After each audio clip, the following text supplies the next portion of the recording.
नमो अरिहंताणं नमो सिद्धाणं नमो आयरियाणं नमो वज्रायाणं नमो लोये सव्यसाहुणं। बोलिए अनंत अनंत से परमेष्टि भगवानी की, आदिरम आदिनाथ भगवानी की, वर्तमान शासनी महावीर भगवानी की, आचार्य श्री इक्ष्वाड़ वादिराज सूरी महाराज जी की, आचार्य गुरु विश्व सागर जी महाराज जी की, अहिंसा में विश्व धर्म की।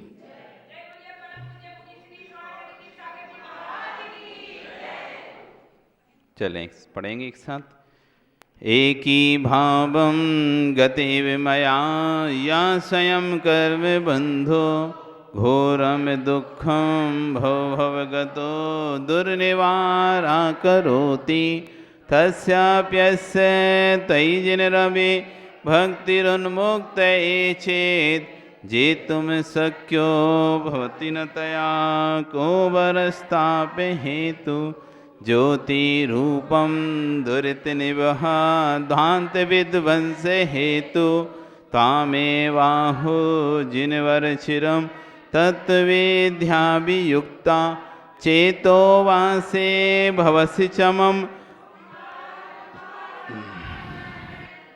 भिन्नाः कथितमो वस्तुतो वस्तुमीष्टे आनन्द्राशु स्नपितबदनं गदगदं चाभिजल्पन् यस्या एत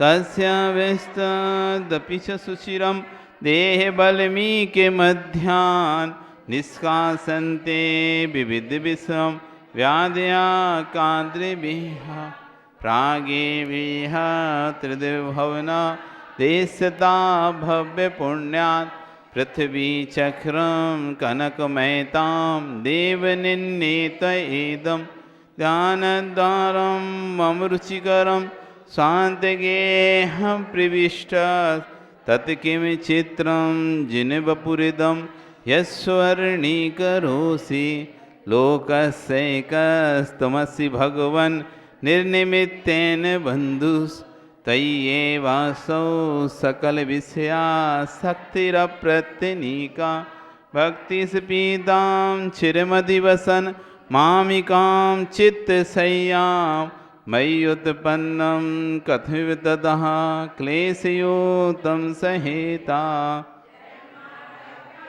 कथमपि मया देवदीर्घं भ्रमित्वा प्राप्ते व्ययं तव न कथा स्फारपीयूषवापि तस्यामध्ये हिमकरहिमौ वियूषिते नितान्तं निर्मग्नं मां न जहति गतं दुःखदावोपतापा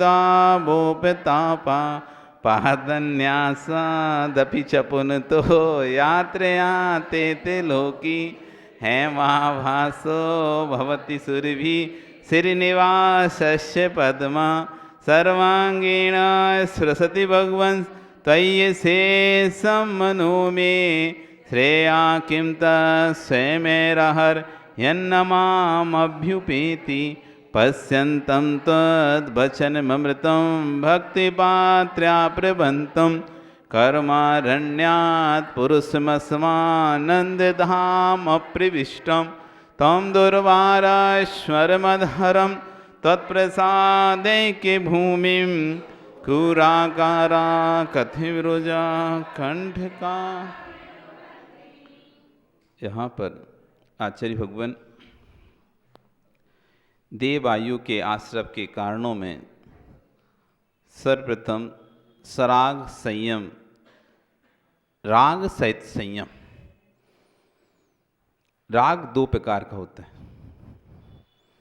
एक प्रशस्त राग, एक अप्रशस्त राग। कितने प्रकार का राग होता है? दो प्रकार का, अप्रशस्त राग, प्रशस्त राग। प्रशस्त राग के साथ जो संयम है,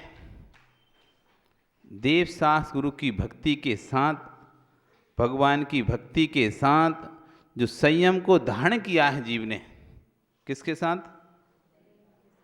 जिस संयम में वे भगवान की भक्ति करता है, स्तुति करता है, सामयिक करता है, प्रतिगुण करता है, प्रत्याख्यान करता है, प्रवचन करता है, आशीर्वाद देता है, सद्भावना को भाता है, ये सरागता है राग सहित। वीतराग, जिनका राग निकल चुका है वो कहलाते हैं वीतराग। प्रभु वीतरागी हैं। प्रभु कैसे हैं? वीतरागी, उनका राग निकल चुका है, उन्हें आपसे कोई मतलब नहीं है। आज ही पढ़ रहे थे ना, हे भगवान, आज विसापार पढ़ रहे थे तो उसमें बहुत सुंदर बात कही, उपैति भक्त्या सुमुखा सुखानी, उपैति भक्त्या सुमुखा सुखानी। जो आपकी भक्ति करता है, जो आपकी भक्ति करता है, आपका अनुकरण करता है, वो सुख को प्राप्त होता है। विमुखश्च दुखम, स्वभाव विमुखश्च दुखम। और जो स्वभाव से, जो विमुख रहता है आपसे, वो स्वभाव से दुखी रहता है। जो आपकी भक्ति करता है वो सुखी होता है, जो आपकी भक्ति नहीं करता वो दुखी रहता है। लेकिन फिर भी भगवान, आप तो दर्पण के जैसे हैं। जैसे दर्पण के सामने चाहे मल आ जाए, चाहे पुष्प आ जाए, मल आने पर दर्पण अपने आप को सुकुड़ता नहीं है। जैसे आप अपनी नाक सुकुड़ते हो ना, वैसे दर्पण अपने आप को सुकुड़ नहीं लेता, आंख बंद नहीं कर लेता। मैं नहीं दिखाऊंगे तो मल है, इससे मैं गंदा हो जाऊंगा। पुष्प आने पर खिल नहीं जाता, अरे पुष्प है, इसको तो मैं दिखाऊंगा। जैसे दर्पण ना तो पुष्प के आने पर प्रसन्न होता है, ना मल के सामने आने पर दुखी होता है। दोनों में कैसा रहता है? समान। ऐसी हे भगवान, कोई आपकी चाहे प्रशंसा करता हो चाहे निंदा करता हो, वो स्वाप से जो प्रशंसा करेगा वो सुखी होगा, जो निंदा करेगा वो स्वाप से स्वतः ही दुखी है। लेकिन उन दोनों में आप तो उज्ज्वल कीर्ति के समान, स्वच्छ उज्ज्वल कीर्ति के समान एक से रहते हैं सब में। आपको कोई फर्क नहीं पड़ता, क्योंकि आप वीतरागी हैं। क्यों फर्क नहीं पड़ता? क्योंकि वीतरागी हैं। मुनि सरागी होते हैं। अभी संजलन कसा इनके पास है। संजलन कसा इनका गया नहीं है। क्रोध, मान, माया, लोभ, ये 4 प्रकार से होती है। अनंतानुबंधी, अप्रत्याख्यान, प्रत्याख्यान और संजलन। अनंतानुबंधी क्रोध, मान, माया, लोभ, अप्रत्याख्यान क्रोध, मान, माया, लोभ, प्रत्याख्यान क्रोध, मान, माया, लोभ और संजलन क्रोध, मान, माया, लोभ। अंतर्मुहूर्तक के लिए कसाय आना, क्रोध आना, मान आना, माया आना, लोभ आना, ये 6वें गुण स्थान में रहेगा।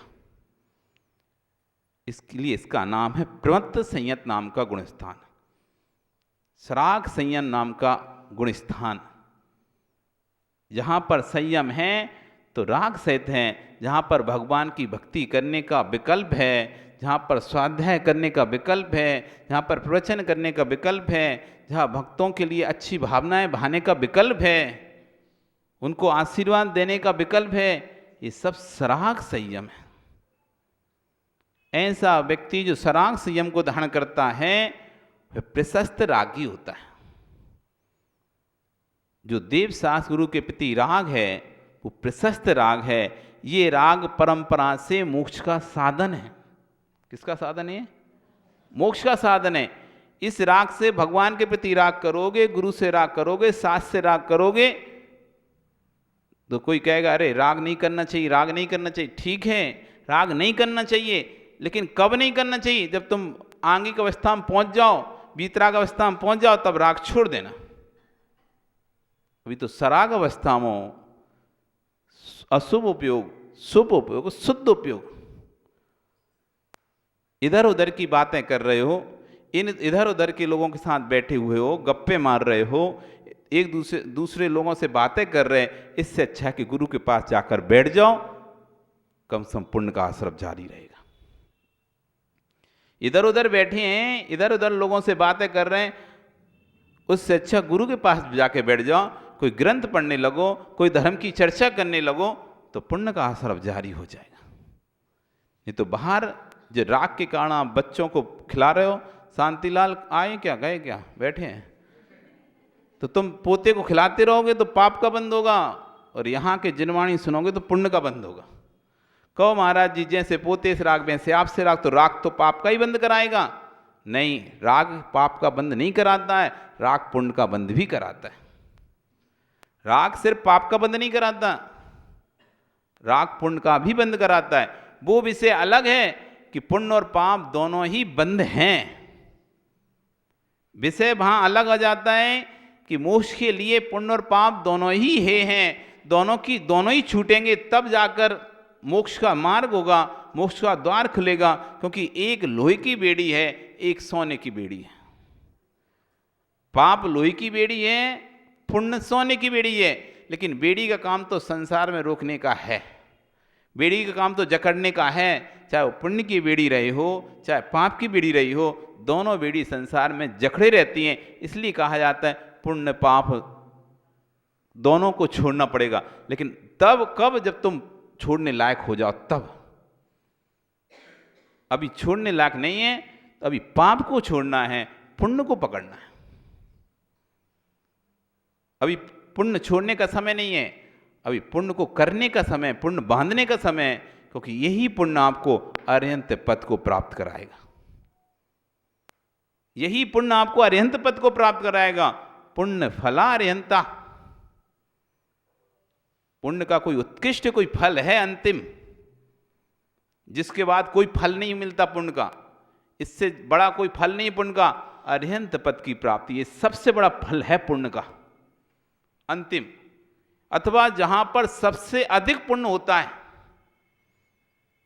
सिर्फ तीर्थंकर एक ऐसा है, अरिहंत परमिष्टि एक ऐसे हैं, तीर्थंकर का समुच्चय एक ऐसा वैभव है जहां सर्वोत्कृष्ट पुण्य का फल होता है। उसके अलावा कहीं भी पूरे लोक में उसके जैसा वैभव किसी के पास नहीं होता। इतना तीव्र यशा कीर्ति कर्म का उदय होता है वहां पर, सब कुछ उत्कृष्ट अवस्था पर रहती है वहां पे। जितनी पुण्य की प्रगतियां है ना, जैसे बटन होते हैं ना इनके, कम मध्य ज्यादा तेज, तो वहां पर पूरे खुले होते हैं सारे बटन, पुण्य प्रगति के सारे बटन खुले होते हैं, भल भला के आता है पुण्य। जैसे एक बांध जब भर जाता है ना तो गेट खोले जाते हैं उनके गेट। जब डैम भर जाता है पूरा, तो पहले तो क्या छोटे थोड़े थोड़े खुले रहते हैं, थोड़े थोड़े तो पानी निकलता रहता है। लेकिन जब ओवरफिल होता है पानी का, स्पीड से पीछे से तेजी का पानी आ रहा होता है, तो पूरे बांध खोल दी जाते हैं, पूरे गेट खोल दिए जाते हैं। और जब गेटों में से पानी कभी निकलते देखा क्या, बांधों के गेटों से पानी कभी निकलते देखना कभी, जो प्रेशर होता है, आप कल्पना करो एक छोटी सी नली का प्रेशर, आप मोटा सा कोई पाइप हो तो आप अरे कितनी तेज पानी आ रहा है, कैसा बोलते हो आप। इसके जेट में से ऐसा मोटा पाइप लगा दिया, ट्यूबवेल में से ऐसे भल भल के पानी आता है, फिर तो इतना मोटा 20 फुट चौड़ा, 20 फीट लंबा, 20 फीट चौड़ा गेट जब खुलता है, जो पानी की धारें निकलती हैं, उस समय कल्पना करो इससे भी कई गुना मोटी धारें, इससे भी कई गुना मोटी धारें, कई गुना सुमेरु पर्वत तो भगवान के अभिषेक के समय पे गिरती है। जब भगवान का अभिषेक सुमेरु पर्वत पर होता है, बालक तीर्थंकर अभिषेक सुमेरु पर्वत होता है, उस डैम के जब गेटों को देखो आप, 20 फुट चौड़े, 20 फुट लंबे, 30 फुट चौड़े, 30 फुट लंबे, ऐसे जब गेट खुलते हैं, वो जो धारा निकलती है पानी की, इतना तेज पानी के बहाव से जब निकलता है, कोई भी चीज बह जाए, ये अचानक बाढ़ कैसे आती है, एकदम पानी का उफान कैसे आता है। कई डैम के बांध खोल दिए जाते हैं तो एकदम पानी भलभला के आता है और पूरा नष्ट करता हुआ चला जाता है हर चीज को। तो जैसे वो धाराएं गिरती हैं ऐसी बड़ी बड़ी मोटी मोटी, तो ऐसा ही जब भगवान सुमेरु पर्वत पर लेके जाए जाते हैं, तो सौदरमिंद ऐसे बड़े बड़े कलशों से, एक योजन का गोल जिसका मुंह है, एक योजन समझते हो, 12 किलोमीटर, 12 किलोमीटर का तो मुंह है जिसका पानी निकलने का, वो 20 फीट के दरवाजे जब पानी निकलता है, उसमें बड़ा सी कोई बिल्डिंग है तो उसके सामने बह जाए, वो कितनी मजबूत चीज है उसके सामने बह जाएगी। तो 20 फुट के दरवाजे जब मोटी धारा निकलती है वो, तो फिर 12 किलोमीटर के मुंह हो किसी चीज का, उसमें से कितनी मोटी धारा निकलती होगी। सोचो, कभी सोचो, 12 किलोमीटर का मुख जिस कलश का है, तुम भगवान के करते ना छोटे छोटे कलशों से, है ना, ऐसी बिल्कुल पतली सी धारा डालते रहते, ऐसे मोटी धारा डालो 12 सेंटीमीटर ऐसी पतली सी धारा डालते रहते हैं, चुन्नू चुन्नू सा पानी एक सा, थोड़ा थोड़ा सा भगवान बह ना जाए, है ना। वो सोचो 12 किलोमीटर का मुख वाला, 96 किलोमीटर गहरा और 48 किलोमीटर चौड़ा, कितना बड़ा होगा कलश? कितना बड़ा कलश होगा? 96 किलोमीटर गहरा, और जैसे अपन बोलते हैं ना गहरा, ऐसे गोलाई में जाएं तो 48 किलोमीटर का ऐसा, और 12 किलोमीटर का जिसका मुंह,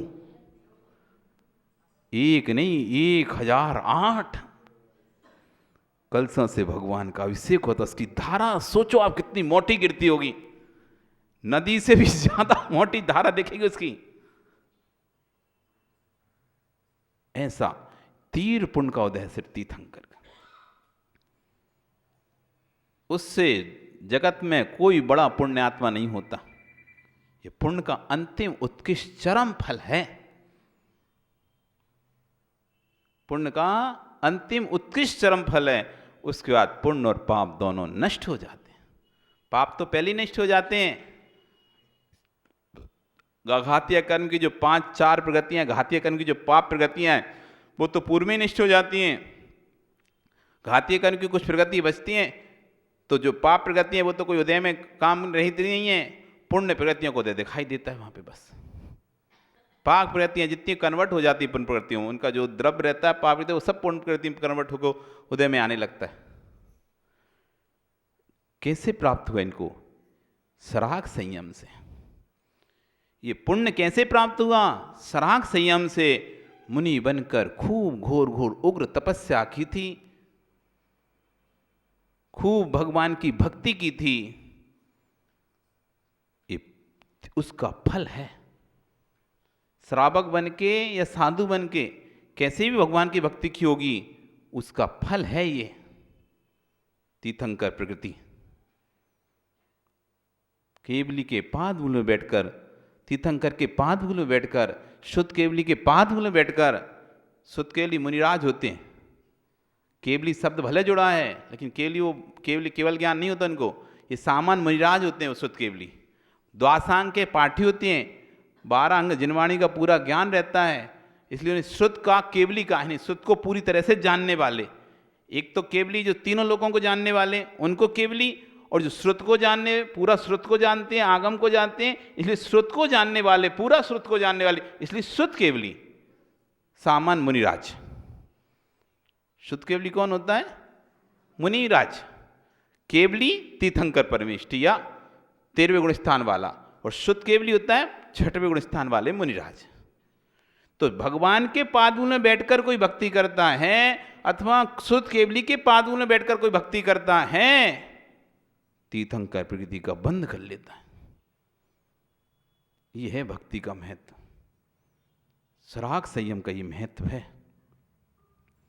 जिस संयम से तीर्थंकर पद मिलता है, उस संयम से देव पद मिलना कौन सी बड़ी बात है। जिस संयम से, जिस सराग संयम से तीर्थंकर पद की प्राप्ति होती है, उस सराग संयम से देव पद मिलना तो बहुत आसान है। इसलिए नरेश विचार बना लो, अपने तो देव पद ही चाहिए। हाँ, देव बनेंगे। अभी पंचम काल में मोक्ष जा नहीं सकते, तो पंचम में क्या करें? अपन तो देव बनेंगे, बढ़िया, फिर नंदीश्वर जाकर साक्षात भक्ति करेंगे। अभी यहाँ पर भक्ति कर लो अष्टांगा में, नंदीश्वर की शिक्षक की पूजा कर लो, फिर साक्षात जब देव बनेंगे तो साक्षात देव अष्टांगा में, नंदीश्वर में साक्षात भक्ति करेंगे। सुमेरु पर्वत के अकृत्रिम चैत्यालयों की वंदना करेंगे। मध्यलोक के 458 अकृत्रिम चैत्यालय हैं, उन सभी अकृत्रिम चैत्यालयों की वंदना करेंगे। ऐसी भावना भाया करो, हे भगवान जब तक मोक्ष जाना जाऊं, ऐसा दिन आए जब मैं भी अकृत्रिम चैत्यालयों की वंदना करूं, मैं भी सम्यक दृष्टि देव बनकर उन अकृत्रिम चैत्यालयों की वंदना करूं जिन पर मनुष्यों का पहुंचना भी संभव नहीं है। विद्याधर भी जहां नहीं जा सकते हैं, तो सामान्य मनुष्य तो जहां जा ही नहीं सकते हैं, जहां पर सिर्फ मात्र एक देव ही है पहुंच सकता है। बार बार भावना भाव, मैं देव बनूं, मैं देव बनूं। जब तक मोक्ष नहीं जा रहा तक तो मैं सम्यक दृष्टि देव बनूं, जिससे मैं भगवान के हर समोषण में पहुंच सकूं। अरे हमें तो अभी पता नहीं है विदेश में कितने समोषण लग रहे हैं, बस हमें तो नाम, हम कहते हैं विद्वान 20 तो अभी 40 भी हो सकते हैं, वहाँ 60 भी हो सकते हैं, 100 भी हो सकते हैं, 170 160 भी हो सकते हैं तीर्थंकर वहाँ पे, कम से कम 20 रहेंगे। इसलिए हमें पता नहीं है कितने और हो सकते हैं, अभी कितने और होंगे वहाँ पर विदेश क्षेत्र में। कई तीर्थंकर को समोषण चल रहे होंगे अभी तो आए ना समोषण देख के नरेश महेश, क्या समझ आया? तो अब देखो ना, अब आप यहाँ हो, अब सबको थोड़ी ना पता यहाँ में कैसा आनंद आ रहा है, किसी को नहीं पता कैसा आनंद आया। जो गया सो से पता चला कि कैसा आनंद आया, और किसी को तो पता नहीं हुआ। कल एक पूछ रहा था, नहीं कहाँ पे इतने सारे महाराज, कोई पूछ रहा था ना अपन से भैयावती में, कितने सारे महाराज कहाँ पे हैं, सारे 350 की पीछे लिखी है, कितने महाराज कहाँ पे हैं। तो विजय कहता है, कौन विजय कहता है, एक ही तो जगह भी पथरिया में, पूरे देश में बस वही है सबसे ज्यादा मुनिराज, सबसे ज्यादा पीछे भी वही है, तो पता नहीं है बहुत से लोगों को। तो जब सोचो एक मनुष्य बनकर जब हम किसी कार्यक्रम में जाते हैं, मुनिराज दर्शन करने जाते हैं, पंचकल्याणक आदि में जाते हैं, वहाँ समोषण आदि में जाते हैं, कितना आनंद लगता है। तो देव बनकर साक्षात जब हम पहुँचेंगे भगवान के समोषण में, तो उसका आनंद ही क्या होगा। इसे अभी से भावना भाना शुरू करो, क्योंकि भावना भवनाशिनी। जैसे हम भावनाएं भाते हैं, जैसी हम भावनाएं भाते हैं, वैसा भव हमारा तैयार हो जाता है। आज से मैं भी देव बनूंगा। इस पंचम काल में, छठे काल में मुझे जाना नहीं है, और छठे काल का काल बहुत है। मनुष्य से मर के मनुष्य बन जाऊंगा तो फिर 100 साल से ज़्यादा आयु, 60-70 साल, फिर छठवें काल का डर लगा रहेगा कि छठवें काल में ना चलाऊं। कम से कम देव भी बनूंगा तो कम से कम अच्छा देव बना तो 2 साल की आयु तो मिलेगी। वो 2 साल की आयु में तो पता नहीं एक काल कितनी बार निकल जाएंगे। ऐसी भावना भाव, अभी मैं नकली का बन जाऊं पर भाव असली के रखूं। देव भले नकली के बनना तुम, लेकिन भाव असली के रखना। क्या अंजू, देव भले तुमको अभी देव नहीं, मनुष्य रहोगे, देव जैसी शक्तियां नहीं है जाएंगी तुम्हारे अंदर, कोई उड़ने नहीं लगोगे। नहीं तुम सोचोगे देव बन गए तो अब चलो अपन छत से खून के देखें कहीं उड़ जाए तो देव तो उड़ जाते हैं, दीवार से बाहर निकल के देखें देव तो निकल जाते हैं। तो महाराज ने तो बोला था तुम देव हो गए, आज से सौदर्मिंद हो गए।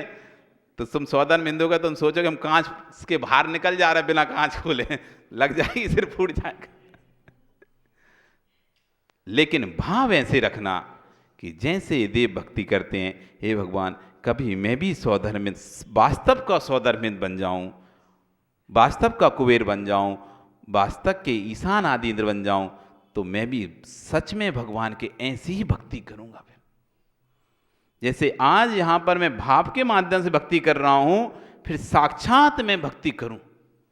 वे तभी होंगे जब बार बार एक कुएं पे से पानी भरते ना, पानी तो रस्सी जाती है आती है, जाती आती है।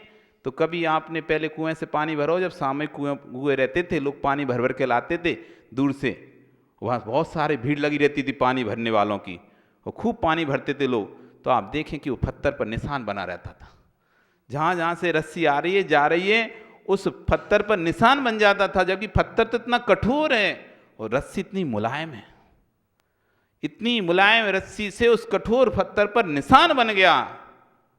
बार बार वो रस्सी आ रही है, जा रही है, आ रही है, उस पत्थर पर भी निशान बन गया। बार बार हम भाव करेंगे, मैं तो सम्य दृष्टि देव बनूं भगवान, मैं सम्य दृष्टि देव बनूं भगवान, मैं सम्य दृष्टि देव बनूं। क्योंकि मुझे पता है एक बार सम्य दृष्टि देव बन गया तो नियम से मैं वहाँ पर, क्योंकि सम्य दृष्टि का तो नियत ही है भगवान की भक्ति करेगा और कुछ नहीं करेगा। सम्यक दृष्टि देव बनेगे तो हर पंचकाल नरक में जाएगा वो, जितने पंचकाल जहाँ जहाँ होंगे, जितने भी समोशन लगेंगे, हर जगह पे वो पहुँचेगा। क्योंकि विक्रियक रिद्धि होती है ना इनके पास, एक शरीर के अनेक शरीर बना सकते हैं, कितने भी शरीर बना सकते हैं। तो चिंता नहीं है कि अब इधर जाएंगे तो इधर कैसे जाएंगे, इधर जाएंगे तो इधर कैसे जाएंगे, सब जगह जा सकता है और सब जगह भक्ति कर सकता है। कौन बनेगा वो देव? सराग संयम।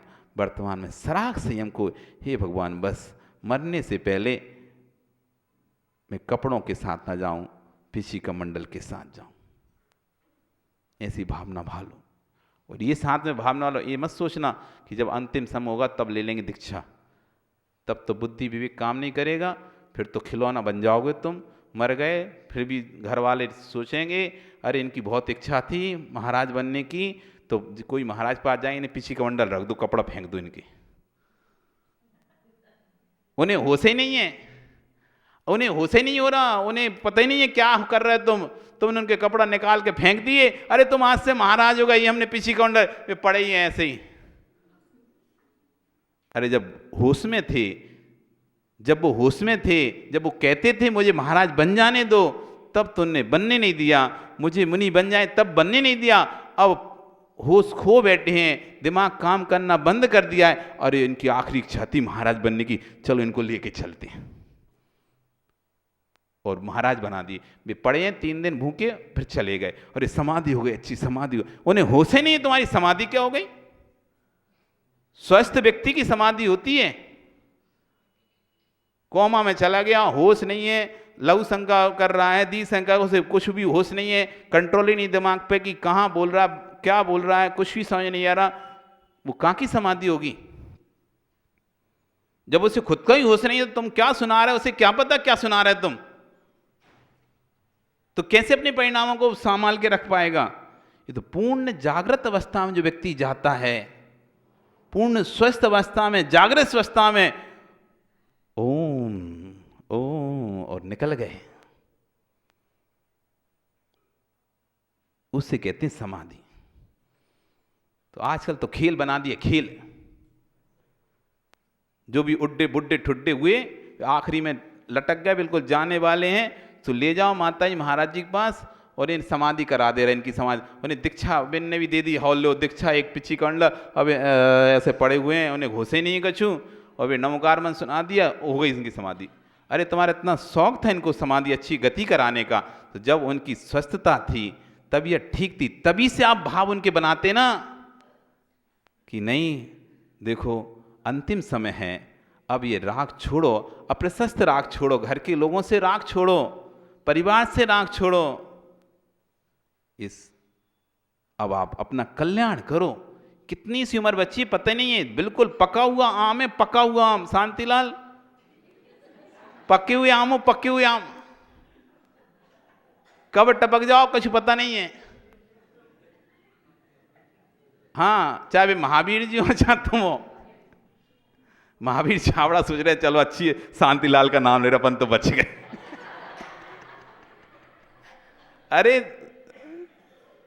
छगनलाल जी, छगनलाल है नाम, छगनलाल, चाहे छगनलाल हो, चाहे महावीर हो, चाहे लालचंद जी हो, नहीं तो लालचंद सुन हमने बाल काले कर ले तो अब हम तो बच गए।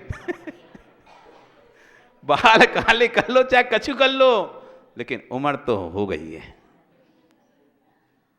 विनोद, उम्र तो हो गई, तुम काले करो चाहे कछु करो, ऐसा मत समझना कोई ना आके शिकायत कर दी तुम्हारी कि महाराज जी बाल काले करते हैं। और दिख ही जाता उम्र है, वो इस उम्र में यदि नहीं होंगे सफेद बाल तो कैसे बूढ़े, फिर बुढ़ापा कैसा, पढ़ा था ना, यदि दीर्घायु हैं तो बुढ़ापा आएगा। एक भगवान ही ऐसे हैं जो दीर्घायु होने पर भी बूढ़े नहीं होते, एक भगवान ही ऐसे हैं जो दीर्घायु होते हैं लेकिन बूढ़े नहीं होते कभी। आज तक भी अनेक कितने सिद्ध हो चुके हैं, वे आज तक हैं, वे सिद्ध अनादिकाल पहले सिद्ध हुए, कब से सिद्ध होते चले आ रहे हैं, कोई भी आज तक सिद्ध बूढ़ा होकर मर के वापस नहीं आया। आया क्या? वो कब से हैं? कब से हैं? अनंत काल से सिद्ध हैं। प्रवद्ध कालोप अजरो वरेण्या। आप दीर्घायु हैं लेकिन तब भी बुढ़ापे से रहित हैं।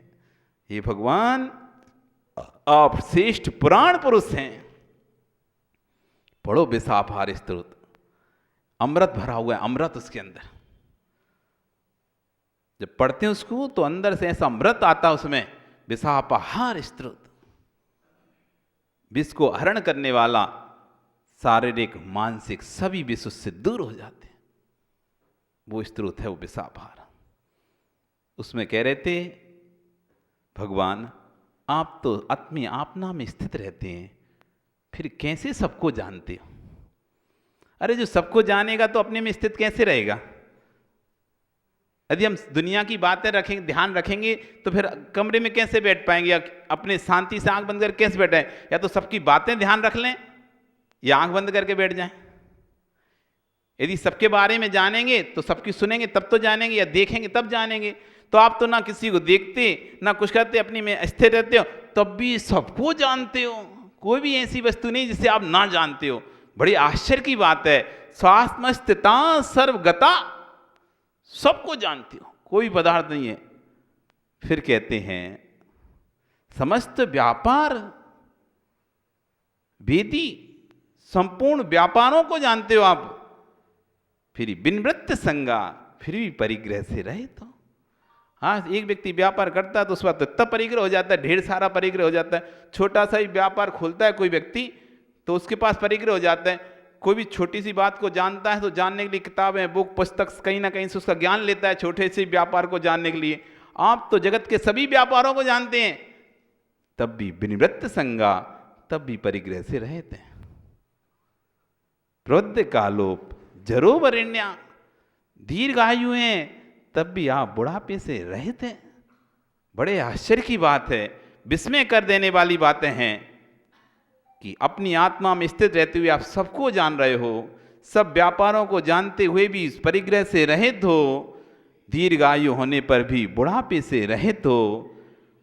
हे श्रेष्ठ पुराण पुरुष, बरो जरेण्या पायात दपायात पुरुषा पुराणा।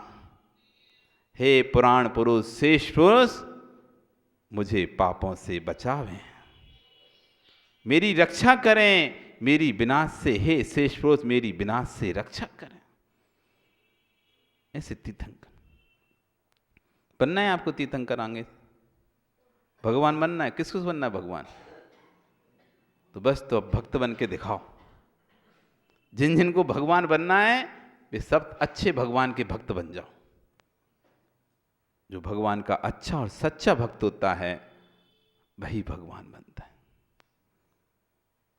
भगवान का जो सच्चा और अच्छा भक्त होता है वही भगवान बनता है। यही तो जैन दर्शन का कमाल है। वो भक्तों को कभी भक्त बना के नहीं रखता, वो भक्त को भगवान बना देता है। वो भक्तों को कभी भक्त बना के नहीं रखता, सदैव दास। हमारे इसलिए दर्शन में हमारे यहां दास नहीं होते। दूसरों दर्शनों में भगवान दास, रामदास, श्यामदास, अपने हाथों प्रभु होते हैं सब। दास नहीं बनता कोई, कोई भगवान में विलीन नहीं होता, भगवान ही बनता है।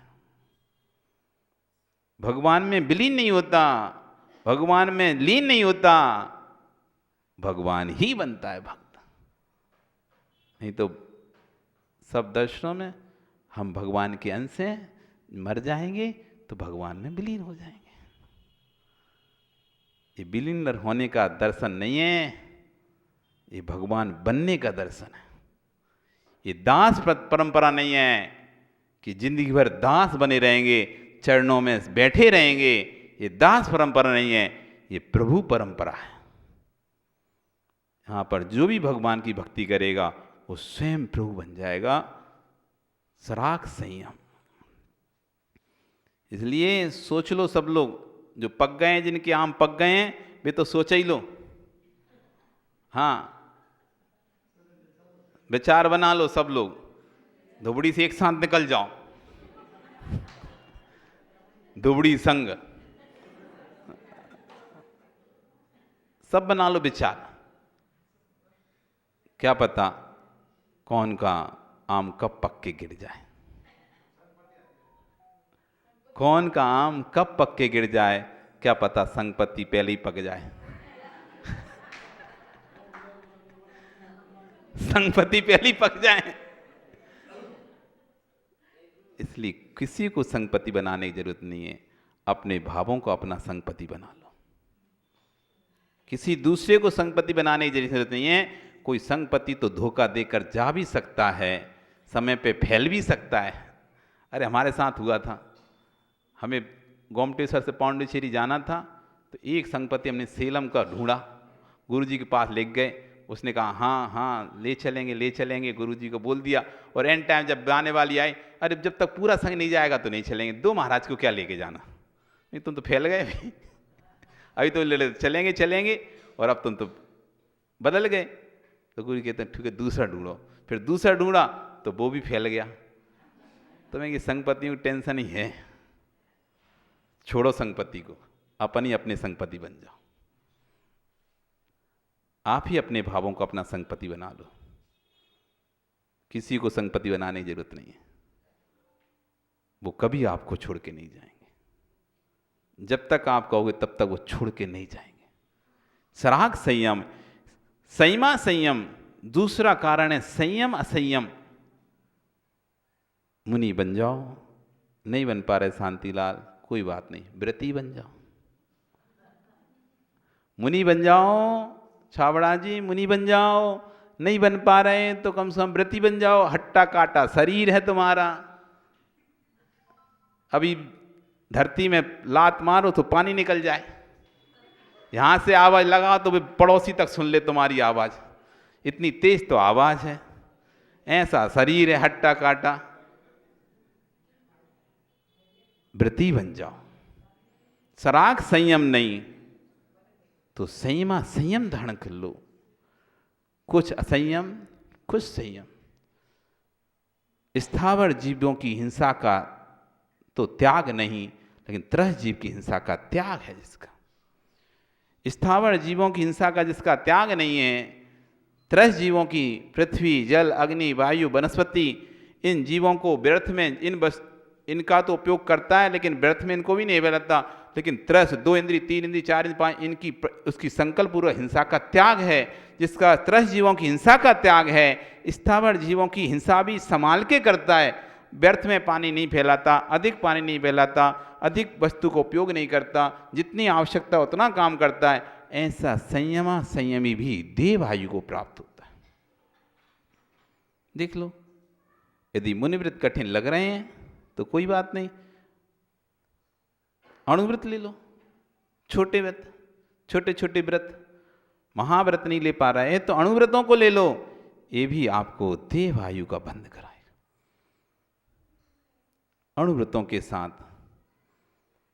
देवायु चाहिए। सौदा सस्ता है, देख लो, सौदा सस्ता है नवीन, सोच लो, सौदा सस्ता है।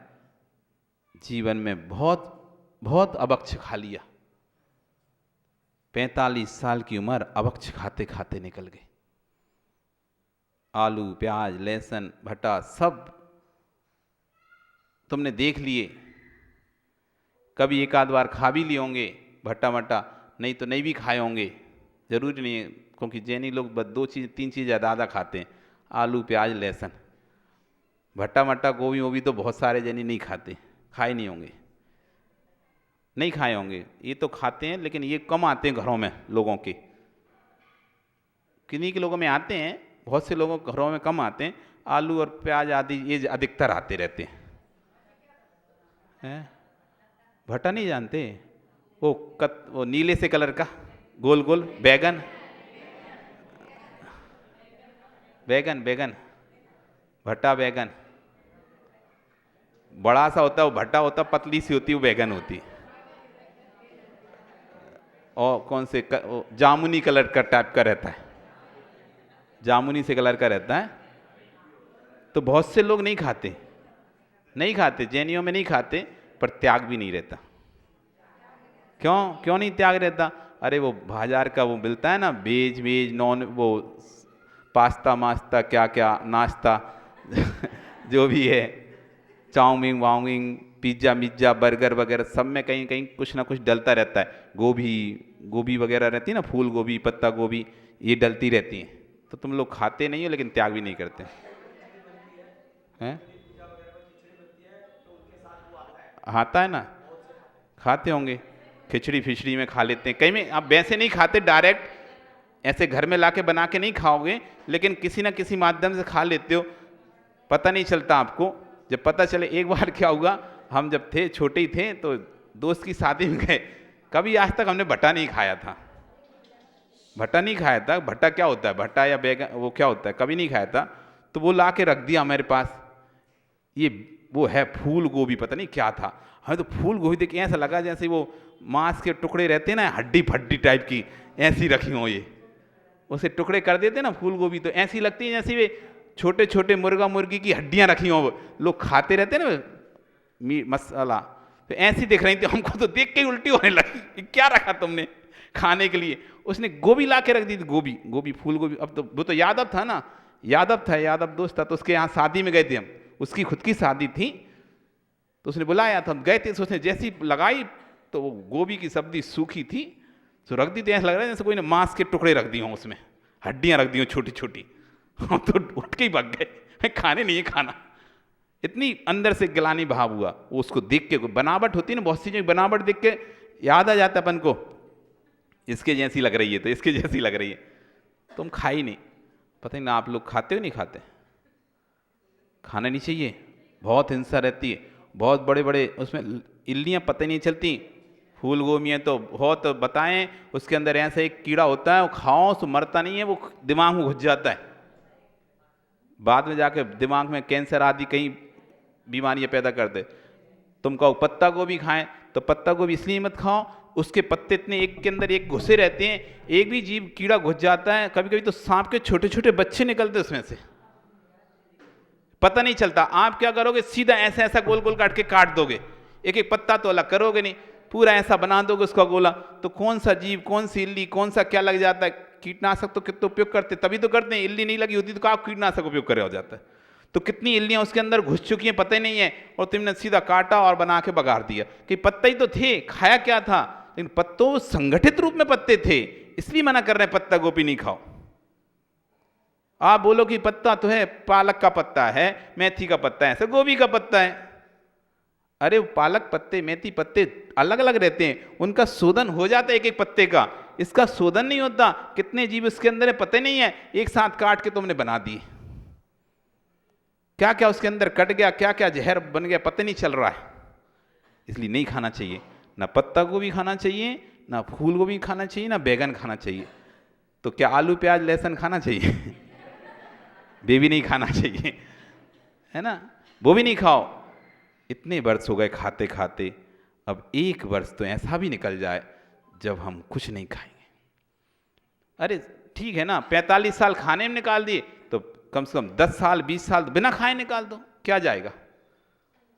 जब 45 साल खाने में दिए हैं तो 10-20 साल बिना खाने में दे दो, फिर 20 साल बाद फिर खाने लगना, और क्या 20 साल के लिए छोड़ दो, कम से ज़्यादा नहीं छोड़ रहे तो, उम्र भर के लिए नहीं छोड़ रहे, जिंदगी भर के नहीं छोड़ रहे। कोई से हम बोल रहे हैं कि आजीवन त्याग कर दो, नहीं आजीवन नहीं, तो ठीक कोई बात है, आजीवन त्याग नहीं करो, 20 साल के लिए त्याग कर दो बस। एक अरे क्या दिक्कत है, LIC पॉलिसी लेते हैं तो 20 साल तो वैसे ही उससे निकल जाते, पता नहीं चलता, निकलते नहीं, 20 साल की लेते नहीं पॉलिसी, तो एक पॉलिसी ले लो तुम भी 20 साल की। आलू प्याज भट्टा त्याग करने की, लहसुन त्याग करने की पॉलिसी है 20 वर्ष की। 20 वर्ष बाद देखना कितना ब्याज मिलेगा तुम्हें पुण्य का। तुम 20 साल का इन्वेस्टमेंट करो, बस इतनी सी चीज का इन्वेस्टमेंट कर दो तुम 20 साल के लिए, फिर उसका ब्याज से देखना क्या फल मिलता है तुम्हें। LIC इन्वेस्टमेंट करते हैं ना, 20 साल बाद मिलता है ना, फिर पैसा खुश होते हैं, अरे चलो उस समय कर दिया था तो आज इतना मिल गया, बड़ा खुश होते हैं अपन। उस समय इन्वेस्टमेंट किया था तो आज पैसा मिल गया। ऐसी आज इन्वेस्टमेंट कर लो तुम 20 साल के लिए, कि 20 साल के, ज़्यादा नहीं करा रहे, जीवन भर नहीं छुड़वा रहे तुम लोगों से। हाँ नहीं, जीवन भर नहीं छुड़वा रहे किसी को भी, 20 साल के लिए। कौन लेना चाहेगा 20 साल के लिए? बहुत प्रॉफिट है भैया। हाँ विकास, बहुत प्रॉफिट है, मानो हमारी बात। त्याग नहीं करना, बस 20 साल के लिए छोड़ना है, जीवन भर के लिए नहीं छोड़ना, जीवन भर के लिए नहीं।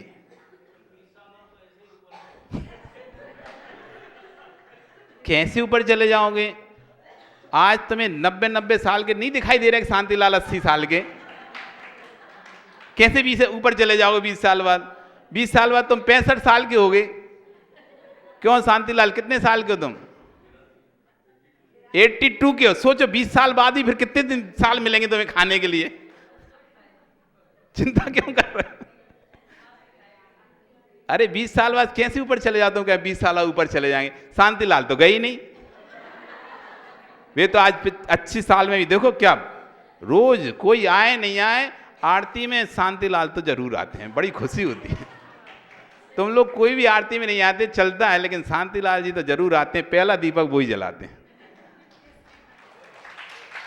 समय से बिल्कुल करेक्ट, टाइम के बड़े पक्के हैं। टाइम से जाएंगे महाराज, आ गए हम, एक शांतिलाल और एक शांतिलाल का पोता, ये दोनों ही टाइम के पक्के।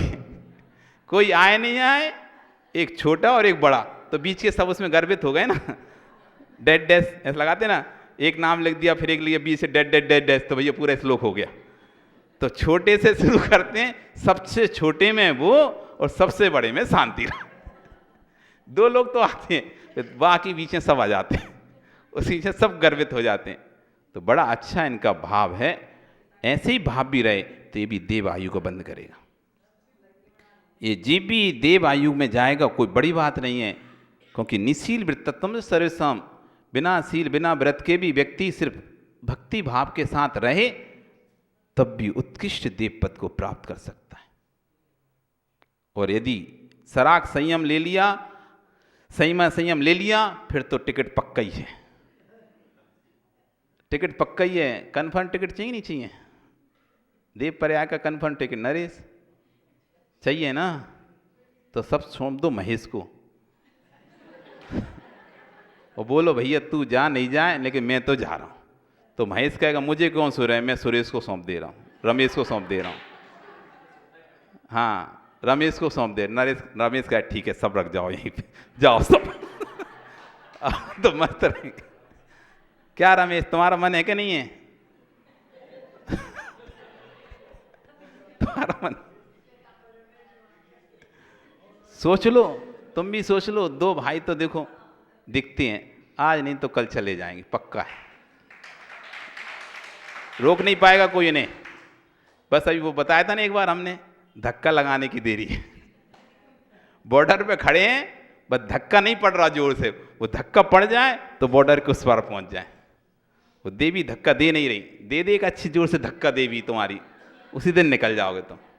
पकड़ के रखिए वो, हम कहाँ से खींचें? अब पीछे से तो कोई पकड़ के रखा है तो कैसे खींचे? तो महेश पहले तुम नमोस्तु करोगे कि तुम नमोस्तु करवाओगे?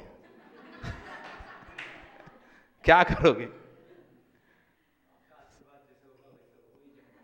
बिल्कुल भाव बना के रखो अपने, ये भाव ही तुम्हें भव का नाश कराने वाले। ये भगवान वो दिन जल्दी आए जब मैं भी दिगंबरी दीक्षा को धारण करूं। जब देख क्या इतनी साढ़े पीछे कैसा लग रहा था तुम ये बताओ?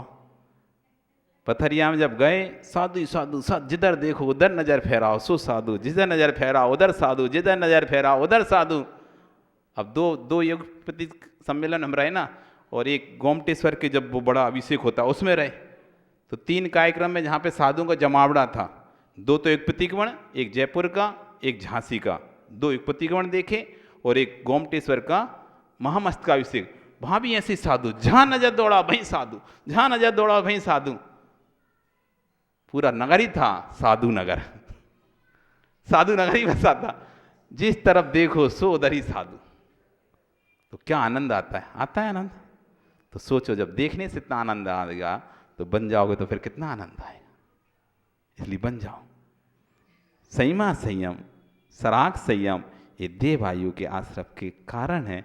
आपका समय हो गया, क्या करें। अब आगे और भी कारण बताएंगे। अकाम निर्जा, बाल तप, ये भी देवायु कारण हैं। इनको हम कल समझेंगे। बोली भगवान महावीर स्वामी की जिनवाणी स्तुति।